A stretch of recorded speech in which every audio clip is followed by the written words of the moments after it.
अगर मैं इस सीरियस रोल में अप्रिशिएट हो गया ना, then I think it'll be a big achievement. I'll tell you why. Because FIR was a very funny show, and a lot of people have liked me in the show, and उसका stamp अब तक है मेरे लोग के ध्यान में. They still talk to me about FIR. FIR खत्म में मुझे लगता है 6-7 साल के ऊपर हो गए, लेकिन आज तक people remember. I think कुछ तो वायरल हुआ है कहीं पर, because suddenly last 1 year everybody can't keep asking me about FIR. With the Gen Z crowd, I think कहीं तो YouTube में कहीं तो वायरल हुआ है, where people are watching it. Yeah, so serious role. Actually, I've been waiting to do a serious cop role for a long time, because मुझे भी लगता है यूनिफॉर्म में मुझे थोड़ा अच्छा लगता है. कुछ तो I feel maybe powerful, or I don't know, I feel something nice whenever I wear uniform, because or maybe मुझे आदत है 4-5 साल यूनिफॉर्म पहनेगी तो मैं एक होता है ना, एक कंफर्टेबल हो जाता है इंसान, कि इट डजंट फील कि तुम कहीं कुछ अलग कर रहे हो. It feels a part of you. So serious role के लिए बट मुझे बहुत ही सोच समझ के करना था कि मैं किसके याद कर रहा हूँ, बिकॉज ये भी चांस था कि लोग देखें और हंसे, and that's the most dangerous thing. जब सीरियस रोल में लोग हंसना स्टार्ट करते हैं. So I had to trust someone a maker whom I can trust completely, and Supan Verma is somebody whom I mean, he's amazing. He's done Family Man, he's done Rana Naidu, he's done Banda. So when he came up with this vision and he told me he wants to cast me as a cop, यार मैं सच्ची बोलूँ ना तो मुझे मैं test के लिए इन्होंने ना एक बड़ी मुझे बड़ी एजेंसी ने बुलाया. They like we want to cast you for this, but we want to test you also. तो मैंने okay I will do it. अच्छा यूनिफॉर्म में नहीं, विदाउट यूनिफॉर्म में. तो ऐसे ठीक है. तो मैंने गया, मतलब मेकर कौन है बोले पता नहीं, अब तक कंफर्म नहीं हुआ. मतलब 1 महीने बाद शो स्टार्ट हो रहा है और आपको मेकर नहीं पता, तो नहीं. तो मुझे छुपा रहे थे वो लोग. तो जब मैंने वो मॉक शूट किया दिन में, एंड देन रात को मुझे डायरेक्टर का फ़ोन आया, और उनके बात करने का स्टाइल भी थोड़ा अलग है. थोड़ा मतलब थोड़ा जो लैंग्वेज में यहाँ यूज़ नहीं कर सकता. But Supan is like that. He is a lovely person. वो अपने दिल में कुछ नहीं रखता, पर वो बात ऐसे करता है. That we are doing the show together. Yeah he told me at night. I am like बताया क्यों नहीं मुझे? तो इज लाइक नहीं, मैं बताया नहीं, क्योंकि मुझे चाहता था मैं ऑर्गेनिकली हो. If you fit the bill then you get the role. अगर तुझे पता होता मैं डायरेक्टर हूँ तो मुझे फ़ोन करता, पुश करता, मैं ऑकवर्ड हो जाता, मैं अपसेट हो गया. यार तो दोस्त है, मुझे बताया नहीं. But I was happy also that I got this show on my merits completely. मैंने पहली बार जब वर्दी पहना था, मुझे अब तक याद है, मेरा director Shashank Bali, he is one of the best television directors. I just hope वो कुछ अच्छा फिल्में बना या ओटीटी बना, बिकॉज ही इज़ आउटस्टैंडिंग. तो उन्होंने सबसे पहले ऐसा सीन दिया जहाँ मेरी मजाक उड़ाई जा रही है, जहाँ सेकेंड सीन दिया जब मैं केले पे छिलके पे फिसल के गिर रहा हूँ. And later on I understand why he was doing that. Is because मेरे जो इनहिबिशंस थे, मैं आ रहा था जहाँ मैं सिर्फ हीरो प्ले करता था. मैं राजश्री के शोज़ में राम था, रहने वाली महलों की में मैं नजबली जीत के आया था. मेरा एक बैगेज था एक टेलीविज़न पे, एक हीरोइज्म का, जो मैं तब तक वही करता आ रहा था. तो वो तोड़ने के लिए उन्होंने मुझे इतने अलग अलग से सीन कराए कि मेरा पूरा, मैं पहले बोला भी, what the hell am I doing, मतलब मैं क्या कर रहा हूँ, am I doing the right thing. मेरे दिमाग में सब चीज़ आई, मगर I just trusted him. And then he just, I think मेरा कॉमेडी में I give all thanks to him that he just open me up. जब आप एक ढक्कन खोल देते हो ना, देन वो हवा जो आती है वहाँ से, बस में वो हवा था. बट द लिड खोलने का काम वो डायरेक्टर ने किया था, शशांक बाली ने. मैंने नहीं किया, बिकॉज मैं उस जोन में जा ही नहीं रहा था.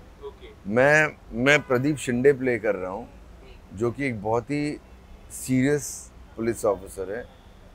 हर किसी की कमज़ोरी होती, तो इसकी भी कमज़ोरी है, जो आपको शो में मालूम पड़ेगा. मगर he is a very serious cop and he is there to do his job. And अगर बिल्कुल एफआईआर की मैं कुछ भी कंपैरिजन यहाँ लाता, then I would have been unsuccessful. I hope जब आप मुझे देखो, आप बहुत जल्द देखने वाले हो, या एंड जब आप देखो शो, जब आप, आई थिंक शो के बाद देखो, reveal me more. Why? I think it's because of FIR only, I feel.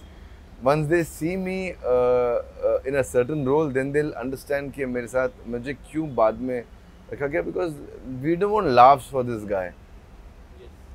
We want, it's a serious role. So when you see it, you'll know. I think thanks to Supan Verma कि उन्होंने इस किस्म का atmosphere create कर दिया set पर कि लोग सिर्फ मतलब they were having fun and they were shooting. Even in a serious scene, I feel, तो मैं बिलीव करता हूँ कि अगर मूड ठीक हो ना तो आप इमोशंस भी कर सकते हो, सीरियस भी कर सकते हो, कॉमेडी कर सकते हो. ज़रूरी नहीं कि आप सीरियस कर रहे हो तो मतलब आप अपने आप को मारो और बिल्कुल सबसे झगड़ा करके बैठ जाओ. Basically the atmosphere has to be nice. As an actor you are prepared what you have to do, मगर एक सेट का एटमॉस्फियर अच्छा होता है ना तो परफॉर्मेंस भी आते हैं. So all thanks to Supan Verma. I think उसने एटमॉस्फियर इतना चिल्ड कर रखा था that Kajol also was so sweet on the set, and she's Kajol ma'am, you know, yeah, she's Dilwale Dulhania. कभी नहीं बोलना किसी एक्टर को, एक्ट्रेस को कि मैं तुम्हें देखकर बड़ा या बड़ी भी हूँ. थैंक गॉड मैंने नहीं, यार नहीं अच्छा नहीं लगता. मैंने एक बार गलती की थी माधुरी दीक्षित मैम को बोलकर कि मैं I have grown up looking at movies, and उनका रिएक्शन ऐसे था. एंड कोई बाद में अगर कोई मुझे भी बोल सकता है thank you, but I think women का रिएक्शन थोड़ा अलग हो सकता है. नहीं, मेन का भी हो सकता है, but I think you have to age gracefully like the way Kajol ma'am, she is so looking so pretty. अगर आप उनको पर्सनली मिलोगे ना, she is still young at heart and she is so funny and she is so lively. Like उनको देख के लगता नहीं कि उनकी फिल्म कुछ 20-25 साल पहले आई थी. She is so cool. So I think it happens when you have a grown-up child. मुझे ऐसा लगता है, and you're chilling with them, so that chill inside them rubs onto you because they're the Gen Zs, and when you're chilling with them and when you're friends with them, so अपने आप भी थोड़े relax रहते हो. And I saw that fun and calmness in her. Anything that Because you know क्या होता है बाबा, और मैं diplomatic आंसर नहीं दे रहा हूँ.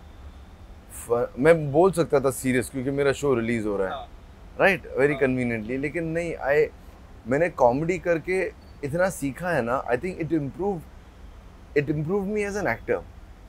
आप किसी भी एक्टर को पूछोगे ना, तो most difficult thing to do is comedy, because आपको लोग को हंसाना है. सो एंड वो हंसाने में मैंने काफ़ी सीख लिया. It improve me as an actor, I feel. And this show what I love is it just has that impact, that subtle heroism, that मतलब ये ऐसा शो नहीं है जहाँ के मार धाड़ करके ये वो हो रहा है, मगर it has a subtle strength which a cop has. Bajrang Pandey में ऐसा कोई स्ट्रेंथ नहीं था, वो फट्टू था. हाँ, वो चूहा दे के भागने वाला बंदा था. ये आदमी में वो हीरोइज्म है, वो स्ट्रेंथ है. So I love the way the directors portrayed Pradeep Shende. You named it right bro. 2 मैं बोल सकता हूँ, तीसरा मैं अपने आप का नाम नहीं लूँगा, मैं एम्बैरेस हो जाता हूँ. But yeah, बच्चन साहब, all time, right from जंजीर to, अब वो तो मेरे इतने फेवरेट है, वो कुछ भी करेंगे मुझे अच्छा लगता है. वो तो सबकी favourite. Yeah. You forgetting the third one. मैं तीसरा बोलूँगा आपको. Second is of course Ajay Devgan, Singham. We love him. I mean, आ रही है, मतलब मैं तो पहले दिन जाऊँगा देखने के लिए. And third, how can you forget Chulbul Pandey? Right. Yeah, the third is the best. But yeah. You know, मैं बहुत चूजी रहा हूँ. इफ यू रियलाइज मेरे करियर में मैंने बहुत ज़्यादा काम नहीं किया. टेलीविज़न पे मैंने नॉन स्टॉप काम किया, मगर मैं OTT पे ना, जब OTT की शुरुआत हुई थी तो मुझे OTT शोज मिल रहे थे, लेकिन बहुत ही टिपिकल मिलते थे. लाइक मैं नाम नहीं लूँगा या कुछ नहीं करूँगा, बहुत TV बेस्ड OTT मिलते थे. एंड आई डिसाइडेड कि मुझे वो नहीं करना है. मुझे अगर मैं OTT आया हूँ तो मैं I want to do those hardcore shows which I love watching on OTT. So मैंने काफ़ी वेट किया, काफ़ी कन्विंस किया लोगों को मैं ऐसे भी लग सकता हूँ, because of my TV image. सबको लगता है कि ये हीरो ही कर सकता है, ये ऐसे ही करता है. You know, it's very difficult for people to forget that image and take me as a normal person. And OTT is all about normal people. Yes. It's very real. Yeah. So it was a long break, but I'm very happy with my decision. And I've always told one thing. अगर आप मेरा 15 साल पुराना interview भी देखोगे, जब मैंने TV की शुरुआत की थी, मैं हमेशा एक चीज़ बोलता था कि पर्दे का मटेरियल इज इम्पोर्टेंट, द पर्दे का size doesn't matter. Doesn't matter. और वो आज जाके सच हो रहा है जब सारे बड़े स्टार्स OTT पर आ रहे, टीवी पे भी नहीं, मोबाइल पे आ रहे, Yeah. राइट? पर्दा छोटा हो गया बट ये जो क्वालिटी इज इम्पोर्टेंट। क्वालिटी काफी हाई हो so the quality of the product अगर अच्छा हो ना, तो बड़ा पर्दा या छोटा पर्दा does not matter, Yes. The product will do good. यार मैं तो 5 साल पहले OTT देखना भी स्टार्ट नहीं किया था, मुझे जब तक याद है मेरी शोल्डर की सर्जरी हुई थी, किसी को पता नहीं, तब मैंने देखना स्टार्ट किया था, हाँ से 4 साल पहले ही। सबसे पहला शो कौन सा था? मैंने सबसे पहला शो देखा था Breaking Bad, okay. Amazing show, 5 season का था, and that's when I got hooked on कि यार ये OTT तो बड़ा, इनका कंटेंट तो माइंड ब्लोइंग है। उससे पहले तो फिल्में और टीवी देखते थे हम, मतलब टीवी इतना देखने का टाइम नहीं मिलता था, बिकॉज जब आप टीवी करते भी हो तो आप बिजी हो काम करने में, या नहीं, मैंने 14-15 घंटा कभी नहीं किया है। एक रोल जो मैं इतना पुल ऑफ नहीं कर सकता, लेकिन मुझे देखने में बड़ा मजा आया। It's not a very, I mean people are loving it, but lot of people say कि नहीं, गालियां बहुत थी, but I love Rana Naidu, okay. Loved it. Loved it.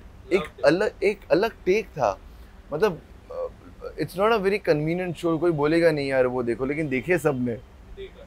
Because but उसमें जो वेंकटेश ने काम किया है ना, मैं सच्ची बोलूँ मैं नहीं कर सकता। जो फ्लो से उन्होंने गाली दी है, राणा मैं जी. हाँ राणा जी. हाँ, जो फ्लो से वेंकटेश साहब ने गाली दी है, it is outstanding and it is very difficult for a person like him, I feel, जो हमेशा गुड बॉय इमेज प्ले की है साउथ में, and he is always been a nice, he is always played this nice role. Hats off to the makers to cast him, and hats off to him And too. also the Hyderabadi touch was bro मैं outstanding. तो मतलब उनको देखने के लिए रुकता था, कभी आएंगे, हाँ, जैसे वाइब में बैठता था। I loved him so much. Please to know. Yeah, trial releasing on 14th of July. It's releasing on Hotstar. You'll see me in a very interesting character. Please watch it. If not for me, for Kajol ma'am. She's lovely. But also for me.